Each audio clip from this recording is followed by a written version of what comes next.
네, 오늘은 크리스찬으로 산다는 것은 무엇을 의미하는가 10번째 시간을 맞이했습니다. 이 고난에 대한 메시지를 가장 많이 담고 있는 구약 성경 중에서 한 권을 고르라 그러면은 이사야서를 고를 수 있고, 또 신약 성경에서 이 고난에 대한 메시지를 가장 많이 담고 있는 성경은 글쎄요, 베드로 전서가 아닌가 그런 생각을 해봅니다.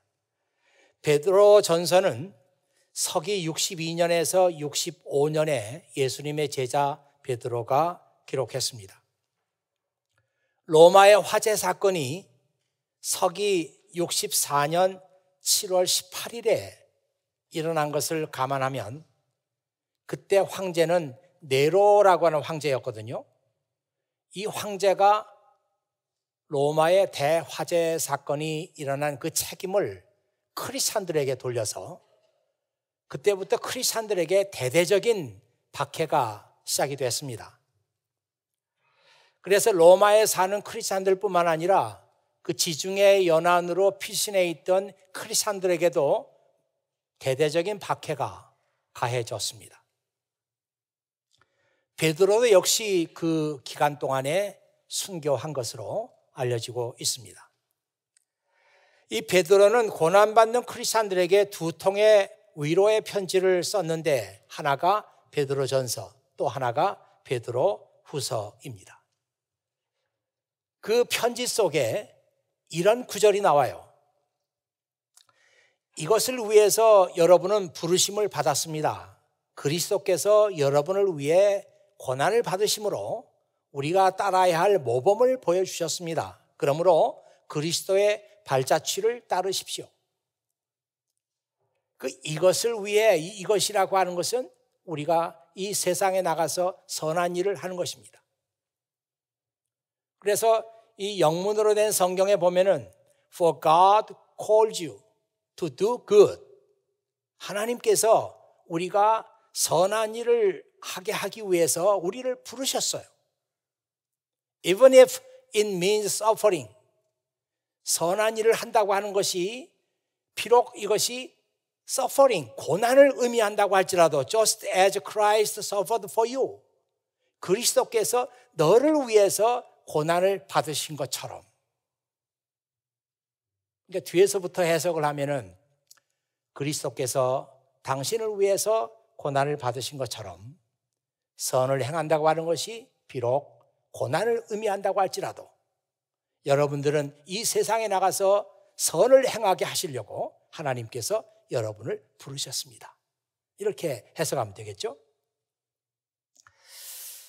여기에 중요한 문제 두 가지가 있습니다. 하나는 하나님의 부르심을 받아서 이 세상에 나가서 선한 일을 하려고 하는 사람들에게는 고난을 피할 수 없다는 거예요.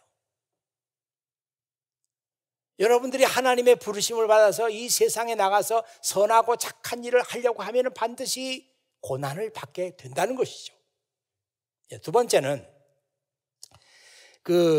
우리는 크리스찬으로서 예수 그리스도께서 걸어가신 그 길을 모범으로 삼아서 이그젬플로 삼아서 그가 남기신 그 발자취를 우리가 따라서 살아야 된다. 그런 두 가지 말씀을 이 말씀 속에서 생각하게 됩니다. 우리가 크리스찬으로 산다고 하는 것은 무엇인가? 이런 문제를 생각할 때 베드로가 우리에게 남겼던 이 성경 말씀이 우리에게 크리스찬의 삶에 대한 통찰력을 준단 말이에요. 크리스찬으로 산다고 하는 것은 무엇이냐? 그리스도께서 받으신 고난의 삶에 참여하고 그 고난을 함께 나누는 것입니다. 이것이 크리스찬으로 산다고 하는 말씀의 의미다. 제가 금요 찬양 예배 때도 여러 번 얘기를 했습니다마는 그 패러다임 시프트라는 말이 있습니다. 이 패러다임이라는 말은 사이언스 하는 사람도 많이 쓰고 요즘에는 그런 말들이 일반적으로 이해가 되는 말이 되었습니다. 이 패러다임이라고 하는 것은 한 사람이 어떤 사건을 보고 해석하는 하나의 frame of reference. 이 프레임이라는 게 어떤 틀을 말하지 않습니까? 그러니까 어떤 사건이 벌어지면 누구나 자기 나름대로 그 사건을 보고 해석하는 틀이 있어요. 프레임이 있단 말이에요. 그 프레임을 딱 대고 이것은 이런 거구나. 이것은 이런 거구나. 자기 나름대로 해석을 하는 것입니다. 이것을 패러다임이라고 그래요. 그런데 사람의 패러다임이 항상 고정되어 있는 것이 아니라 우리가 어떤 놀라운 사실을 경험했거나 아니면 어떤 정보를 입수했거나 그럴 때 우리의 패러다임이 달라집니다. 이 패러다임이 대개는 그 놀라운 일을 경험하고 정보를 얻었을 때 과거에 가지고 있던 패러다임이 프레임이 이만했어요. 그렇다면 이제 새로운 일을 경험하고 나서는 프레임이 더 확장되는 것이죠. 커다란 그 프레임을 소유하게 되는 것입니다. 저도 이 크리스찬의 삶에 대해서 계속 생각하고 설교도 하고 그러면서도 크리스찬의 삶에 대해서 제 프레임도 계속 이렇게 변화되고 있어요. 얼마 전에 영화도 봤고 얼마 전에 뭐 그 사람에 대한 얘기도 나눈 적이 있습니다만은 엘리자베스 쉐핑 독일의 선교사입니다. 그 선교사에 관한 글을 읽고 일대기를 영화를 통해서 보고 하면서 크리스찬의 삶이라는 게 이런 거구나. 그녀가 죽으면서 마지막 그 벽에 붙어있던 그 글귀 하나를 사람들이 발견했는데 그 글귀에 뭐라고 써 있었는가 하면은 Not success, but service. 우리 크리스찬의 삶은 성공을 추구하는 것이 아니라 섬김을 추구하는 것이다. 그 벽에 붙어있는 그 글귀 하나가 우리의 삶을 돌아보게 하고 우리의 삶을 반성해보게 하고 크리스찬은 도대체 어떤 삶을 살아야 되는가 하는 것을 생각하게 만든단 말이에요.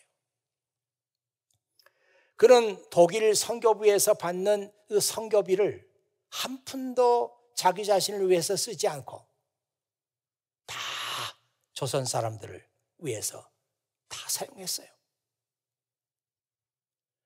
그녀가 가지고 있었던 담요 한 장, 그것도 반을 잘라서 헐벗은 사람에게 줘버리고 그가 마지막 조선 땅에서 숨을 거두었는데 무엇 때문에 숨을 거두었는가? 영양실조로 죽었어요. 자기에게 주어진 먹을 것을 다 가난한 사람에게 나눠주면서 막상 그녀는 영양실조로 이 조선이란 땅에서 죽었단 말이에요. 그런 사람의 얘기를 읽으면 이 크리스찬이라는 게 이런 거구나. 이렇게 사는 게 크리스찬이구나. 그런 새로운 깨달음을 얻게 되죠. 또 제가 너무너무 좋아서 많이 소개해드렸던 데이비드 리빙스톤 같은 사람. 쉐핑도 그렇고 데이비드 리빙스톤도 그렇고 할 일이 없어서 무슨 선교사로 자원했던 이런 사람들이 아니에요. 쉐핑은 간호사 직업을 가지고 있었고 데이비드 리빙스톤은 닥터 학위를 가지고 있던 사람입니다. 닥터 리빙스톤이라고 부르잖아요. 왜 그런 사람들이 미지의 땅에 가서 자기하고 아무 상관없습니다. 거기 안 간다고 그래서 누가 시비를 걸 사람이 없어요. 자기하고 아무 상관이 없는 조선 땅에 가서 그의 일생을 드리고 자기하고 아무 상관이 없는 아프리카 미지의 땅에 들어가서 그 땅에서 살고 그 땅에서 죽고 그런 사람의 생애나 그런 사람들의 글을 읽으면 크리스찬이란 이런 것이구나. 크리스찬의 삶에 대해서 새로운 시야를 가지게 된단 말이에요. 그 패러다임이 시프트 되는 거죠. 마치 우리가 고속도로를 가면서 이렇게 쭉 가다가 앞이 탁 트였어요. 그래서 기어를 딱 시프트합니다. 왱 하고 속도가 나죠. 그러면 지금까지 천천히 갔던 때하고 그 속도가 붙으면서 드라이브하는 기분이 달라진단 말이에요. 마찬가지로 우리의 패러다임이 시프트하면서 우리가 전에 보지 못했던 새로운 사실들을 깨닫게 되고, 크리스찬이란 내가 몰랐던 부분이 참 많구나 하는 것을 알게 되는 것이죠. 여러분, 리빙스톤의 글 하나 잠깐 소개할까요? 이 글을 여러분에게 소개를 안 했던 글인데요, 하나 소개하겠습니다. 바로 이 글이에요. That I could dedicate my all to God. 내가 하나님께 나의 모든 것을 헌신할 수 있다니. This is all the return I can make him. 이것은 내가 주님께 되돌려 드릴 수 있는 것입니다. 내가 주님께부터 받은 것, 하나님께로부터 받은 것, 내가 되돌려 드린 거예요. Send, oh God, send me anywhere. Only go with me. 나와 함께 가신다면 저는 어디든지 갈 수 있습니다. Lay any burden on me. Only sustain me.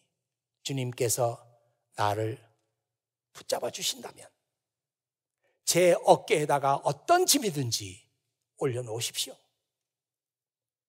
And sever any tie in my heart. 내 마음과 연결되어 있는 어떤 끈이라도 다 잘라주십시오. Except the tie that binds my heart to yours. 당신의 마음과 연결되어 있는 그 끈만 남겨놓으시고 제 마음이 어디 다른 것에 매여 있는 것이 있다면 그 끈을 다 잘라주십시오. 저는 그 리빙스톤의 이 말을 읽으면서 참 한동안 가슴이 먹먹했어요. 지금도 좀 가슴이 먹먹합니다.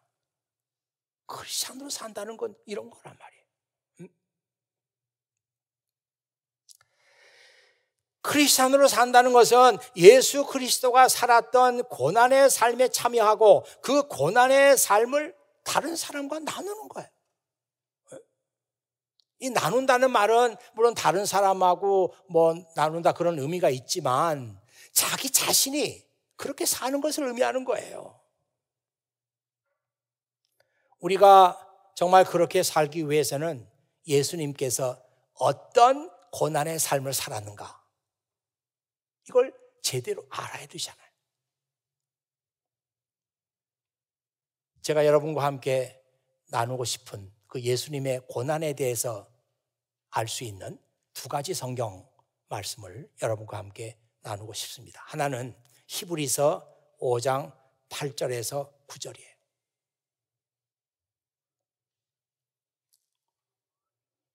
아마 여러분들이 이 말씀을 읽으면서 이 말씀을 주의 깊게 생각하지 않았을지도 모른다. 그런 생각이 들었어요. Even though Jesus was God's son, 예수님께서 하나님의 아들이심에도 불구하고 He learned obedience from the things He suffered. 그가 고난받으신 그 일을 통해 가지고 하나님께 순종하는 법을 배웠습니다. 그는 하나님의 아들이세요. 그럼에도 불구하고 그가 고난받으신 그 일들을 통해 가지고 하나님께 순종하는 법을 배웠어요. In this way, 이 같은 방법으로 God qualified him. 하나님께서 예수님을 자격이 있다. 이렇게 하셨어요. As a perfect high priest. 완전한 대제사장. 자격이 있다. 그렇게 하나님께서 인정하신 겁니다. And he became the source of eternal salvation for all those who obey him. 그래서 그 예수님께서 그렇게 자격을 얻으셨기 때문에 그에게 순종하는 모든 사람들을 위해서 eternal salvation, 영원한 구원의 소스가 되셨어요. 그래서 예수님을 믿는 사람들은 예수님으로부터 영원한 구원을 얻습니다. 왜냐하면 그분이 영원한 구원의 소스예요. 그분이. 예수는 하나님의 아들이셨음에도 불구하고 그의 고난을 통해서 순종을 배우셨습니다. 이것을 통하여 하나님은 예수를 완전한 대제사장으로 인정하셨고 그는 그에게 순종하는 모든 사람에게 영원한 구원의 근거가 되셨습니다. 여러분, 이제 이 말씀, 여기 예수님의 고난의 얘기가 나오거든요. 이 고난의 얘기를 어떻게 여러분의 삶에 적용하겠습니까? 참 어려워요. 교회 생활을 어느 정도 하고 또 성경도 좀 알고 기도도 좀 하고 교회 생활에 익숙한 사람이죠. 그런 사람들이 막연하게 오해를 하는 게 있는데 내가 지금 당하고 있고 내가 받고 있는 이 고난 속에 하나님의 목적과 의도가 들어있다. 이렇게 생각하는 거예요. 물론 그 얘기가 틀린 얘기는 아니에요. 틀린 얘기는 아니지만 지금 여러분들의 삶 속에서 일어나고 있는 많은 어려움, 고난, 이 속에 하나님의 목적과 의도가 들어있다. 그렇게 여러분이 확신하기 위해서는 여러분이 진실한 크리스찬의 삶을 살아야 합니다. 이게 전제가 돼야 되는 거예요. 여러분이 정말 예수님의 제자로서 크리스찬으로서 올바른 정체성을 가지고 살아간다. 그런데 내가 어려움을 지금 겪고 있다. 그럴 때 하나님의 의도와 목적이 지금 당신이 겪고 있는 그 고난 속에 들어 있습니다. 우리는 그 사실을 믿어 의심치 않습니다.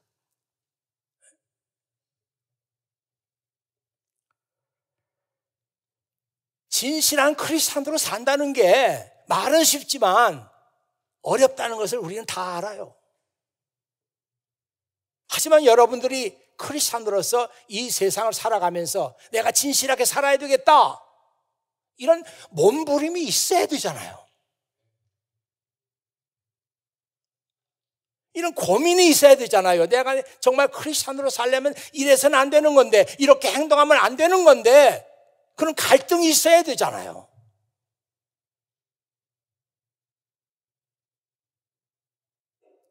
어떤 때는 내가 크리스찬으로서 올바르게 생각하지 못했고 올바르게 행동하지 못했다고 하는 자책감이 내 속에 있어야 되잖아요. 저는 감히 그런 몸부림이 있는 사람, 그런 사람의 삶 속에 일어나고 있는 어려움과 힘든 일들 속에 하나님의 목적과 의도가 들어있다. 저는 그렇게 생각합니다. 이런 사람에게 주어지는 그 고난이라고 하는 것은 단순한 고난이 아니고 이 고난을 잘 이겨낼 때 우리는 더 성숙한 믿음의 사람으로 태어나게 되고 이 고난을 잘 우리가 겪어나갈 때 우리는 더 견고한 크리스찬으로 하나님께서 우리를 성장시켜 주시고 이런 일들이 우리의 삶 속에서 있단 말이에요. 자, 두 번째 또 하나 여러분과 함께 나눌 말씀이 있는데 그 말씀은 베드로전서 2장 24절에서 25절에 나오는 말씀입니다. 제가 읽어볼게요. 그는 몸소 우리 죄를 짊어지고 십자가에 달려 돌아가심으로써 우리가 더 이상 죄를 위해 살지 않고 의를 위해 살 수 있게 하셨습니다. 그리스도께서 상처를 입음으로써 우리가 낫게 된 것입니다. 여러분은 길 잃은 양처럼 잘못된 길로 갔지만 이제는 영혼의 목자의 품으로 돌아왔습니다. 참 이보다 더 아름답게, 이보다 더 진실하게 예수 그리스도의 고난의 의미를 얘기할 수 있을까요? He personally carried our sins in his body on the cross. 우리 예수님은 십자가 위에서 그의 몸에다가 우리의 죄를 다 짊어지셨어요. So that we can be dead to sin and live for what is right. Live for what is right. 우리가 올바른 것을 위해서 살고 죄에 대해서는 죽고 그렇게 하기 위해서 주님께서 그의 몸에다가 우리의 죄를 다 짊어지셨어요. By his wounds, 그의 상처로, 그가 받으신 상처로 말미암아 you are healed. 우리는 다 고침을 받았습니다. Once you were like a sheep who wandered away. 옛날에 여러분들은 이렇게 방황하는 양과 같았습니다. But now you have turned to your shepherd of your souls. 이제는 여러분들의 영혼의 목자가 되시는 분에게 여러분들은 다시 돌아왔습니다. 그에게.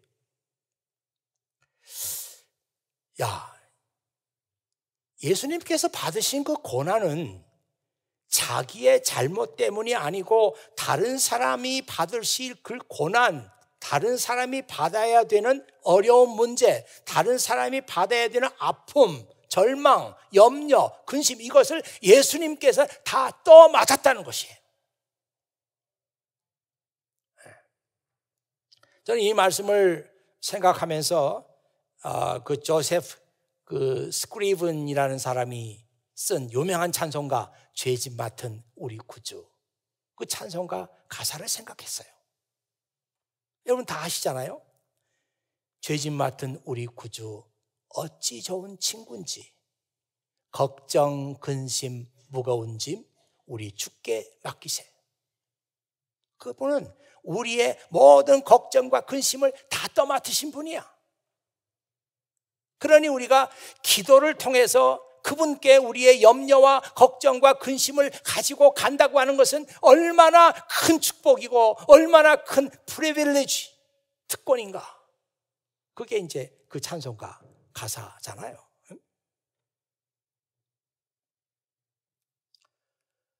예수님께서 우리가 받아야 될 고난, 고통, 문제, 이걸 대신 짊어졌다고 합니다. 이걸 어떻게 우리의 삶 속에다가 적용할 수 있겠어요? 대단히 어려운 문제입니다. 어렵다고 하면 정말 어려운 문제가 되고 불가능하다고 생각하면 불가능한 문제입니다. 아니, 지금 솔직히 말해서 내 한 몸 간수하기도 힘들어요. 내가 학교에서 공부 따라가는 것도 버거워요. 직장에서 일한다는 게 쉽지 않아요. 그 밖에 여러 가지 문제들이 내게 있어요. 그런데 다른 사람의 문제를 내가 짊어진다, 예수님처럼? 아니, 크리스찬으로 산다고 하는 게 예수님의 고난에 참여하고 그 고난을 함께 지는 거잖아요. 어떻게 이걸 내가 내 삶에 적용할 수 있을까? 이런 생각이 들죠, 여러분. 그때마다 참 성경은 놀라운 책이에요. 우리가 이건 안 돼요, 주님. 이건 못해요. 이런 생각할 때마다 주님이 늘 하시는 말씀이 있어요. 사람으로서는 할 수 없으나 하나님께는 능치 못할 일이 없느니라. 그 말씀이 꼭 들려온다고. 난 못해요, 주님 할 때. 그래, 넌 못해. 그렇지만 하나님은 모든 일을 할 수 있느니라. Humanly speaking, 인간적으로 말하면 it is impossible. 이건 안 돼. But with God, 하나님께는 nothing is impossible. 모든 것이 가능해. 아유, 제가 어떻게 남의 문제를 떠맡아 그렇게 살 수가 있습니까? 이렇게 생각할 때 이건 못할 일입니다 생각할 때 주님은 늘 그 말씀을 우리에게 주시는 거예요. 그 자신도 연약한 몸으로 조선의 여성들의 문제를 떠맡았던 엘리자베스 쇠핑 있잖아요. 아니, 미개한 아프리카 사람들을 위해서 하나님의 마음을 가지고 그 땅에서 살다가 그 땅에서 죽은 리빙스턴 같은 사람이 있잖아요. 아니, 그 사람들이야 뭐 우리하고 다르죠. 그 사람들은 전설적인 인물 아닙니까? 이런 생각할 수 있어요. 맞습니다. 누구나 다 그렇게 할 수 없는 거잖아요. 그렇지만 여러분 주변에 이름 없이 조용히 다른 사람을 위해서 기도하고 자기 것을 함께 나누어 주고 어려움 겪은 사람이 있으면 방문하고 같이 시간을 보내주고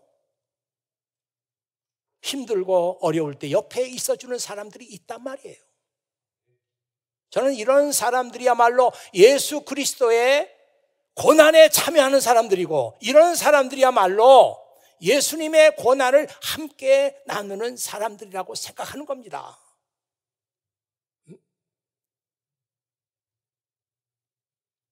우리는 끊임없이 내 안에 있는 이기주의라고 하는 적과 싸워야 돼요. 이기주의라는 게 뭐 다른 게 아니잖아요. 난 다른 사람 문제 생각 안 하겠습니다. 내 문제만 생각하겠습니다. 나는 다른 사람에 대해서 관심 없습니다. 나에게만 관심이 있습니다. 이런 태도로 가지고 사는 사람이 이기주의를 가진 사람이 있잖아요.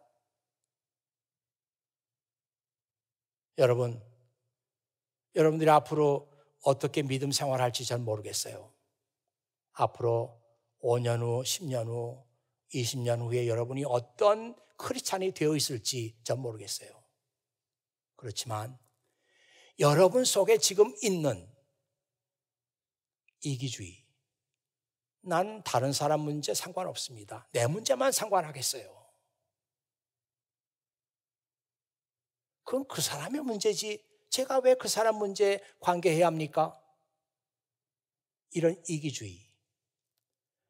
여러분이 5년 후에도 10년 후에도 아니 15년 후에도 그런 그 생각이 여러분 속에 있다면 세 가지. 여러분은 천박한 크리스찬이 될 수밖에 없습니다. 천박해. 아유, 뭐 크리스찬이 뭐 저래. 그런 사람 되는 거예요. 여러분이 이 이기주의 문제 해결하지 않으면 여러분에게서 크리스찬의 향기를 맡을 수 없어요. 크리스찬으로서 옆에 앉은 사람에게 향기가 나야 되잖아요. 이 이기주의가 여러분 속에 자리 잡고 있는 이상 여러분에게서 아무것도 향기 나올 것 없습니다.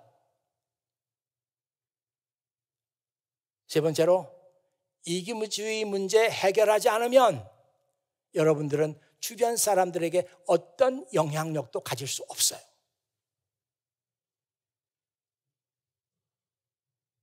이거 우리가 해결해야 된단 말이에요.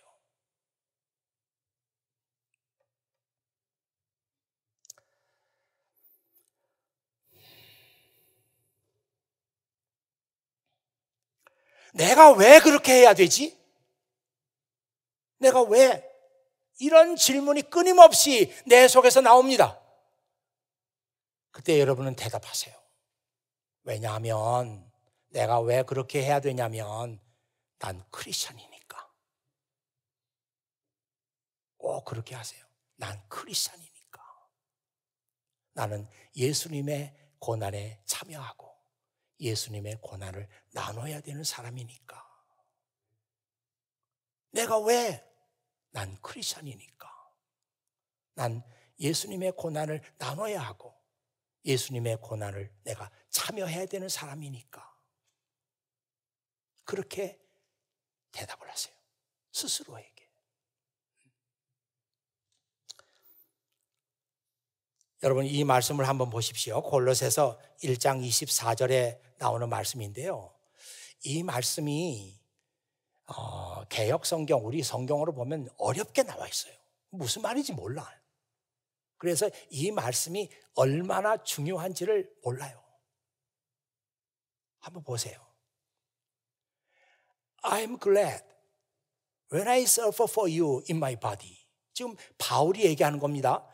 여러분들을 위해서 내 몸에 고난을 받는 것을 나는 정말 기뻐합니다.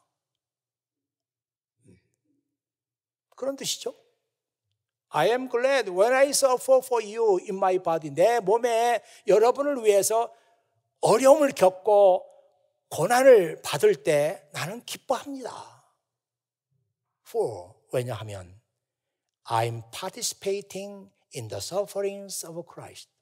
나는 그렇게 함으로써 예수님의 고난에 참여하고 있기 때문입니다. 얼마나 중요한 말씀이에요. 나는 여러분들을 위해서 어려움을 같이 겪어주고 여러분들을 위해서 힘든 일을 내가 떠맡을 때 나는 그것이 예수님의 고난에 참여하고 있는 것이기 때문에 나는 기쁘기 짝이 없습니다. 그 얘기 아니에요. 자, 그러면서 예수님의 고난이 어떤 것이냐 하는 것을 뒤에 또 설명합니다. That continue for his body, the church. 그의 for his body는 예수님의 몸이에요. 예수님의 몸에서 continue, 계속되는. 예수님의 몸은 곧 교회입니다. 이 말이죠. 이걸 이제 뒤에서부터 해석을 하면 그의 몸인 교회를 통해서 지금도 계속되고 있는 그리스도의 고난에 참여하는 것이기 때문에 내가 여러분들을 위해서 고난받고 어려운 일들을 내가 떠맡는다고 하는 것은 저에게는 한없는 기쁨입니다. 그렇게 되겠죠. 여기서 중요한 게 뭐냐면 이 교회라고 하는 게요. 지금 우리가 섬기는 이 교회입니다. 이 교회 안에 지금도 예수님의 고난이 계속되고 있다는 거예요. 근데 이 교회라고 하는 말을 그렇게도 말할 수 있지만 여러분 개인이 교회잖아요. 그렇게 배웠잖아요. 여러분 개인이 저기 교회란 말이에요. 그러니까 예수님의 고난이 지금 여러분의 삶 속에서 여러분 속에서 계속 돼야 되는 거잖아요. 그래서 이 구절이 중요한 것입니다. 교회는 뭐냐? 교회는 그리스도의 고난이 계속되는 공동체예요. 그리스도의 고난은 지금 어디에서 찾아볼 수 있느냐? 당신의 삶 속에서 지금도 계속돼야 되는 거예요.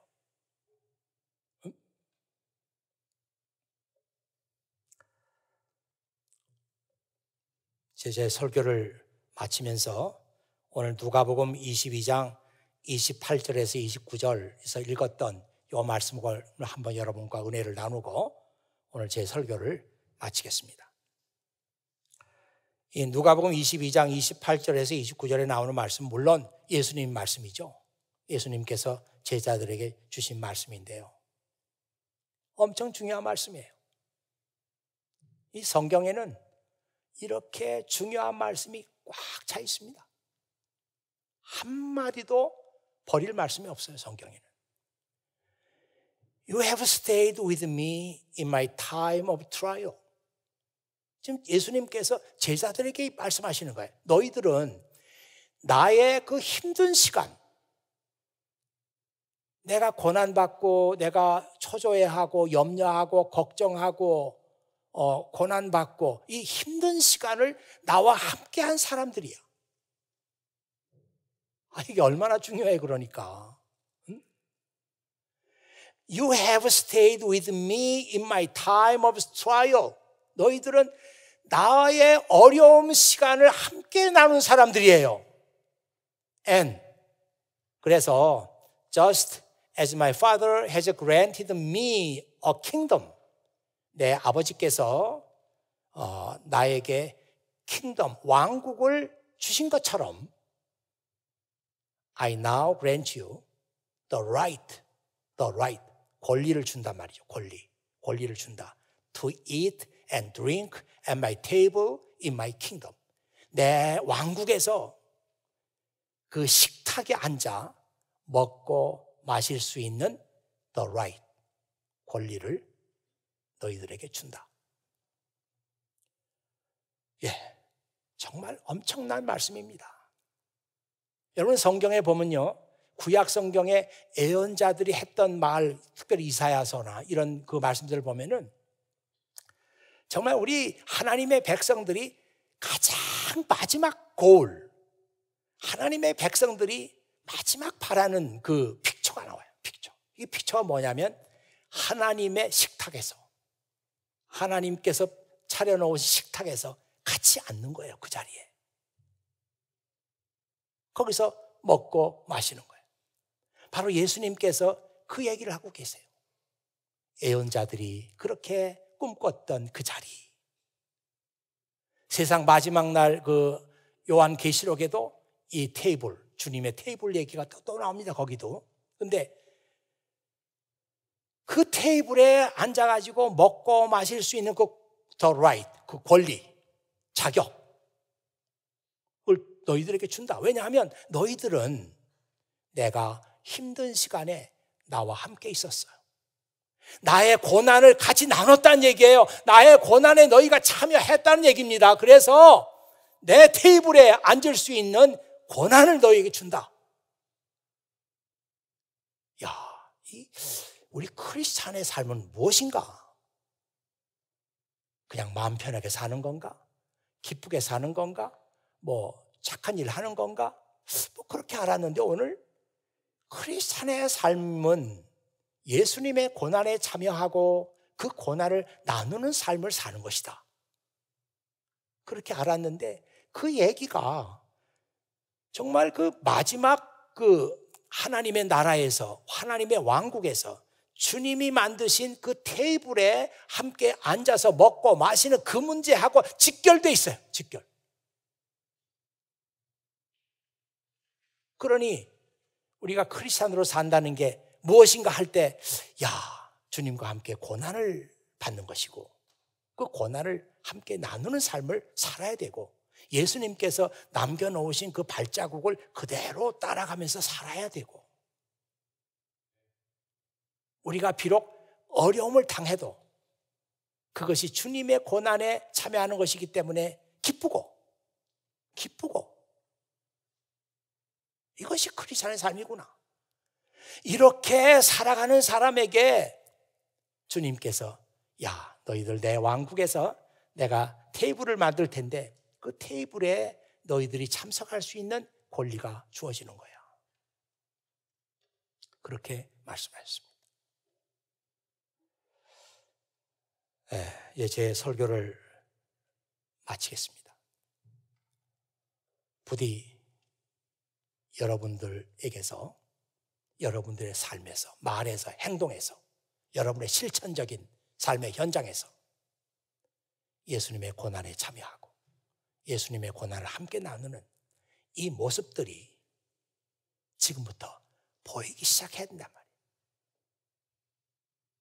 이 문제를 여러분 남의 얘기 듣듯이 하지 말고 이거는 나의 운명과 관계되는 거예요.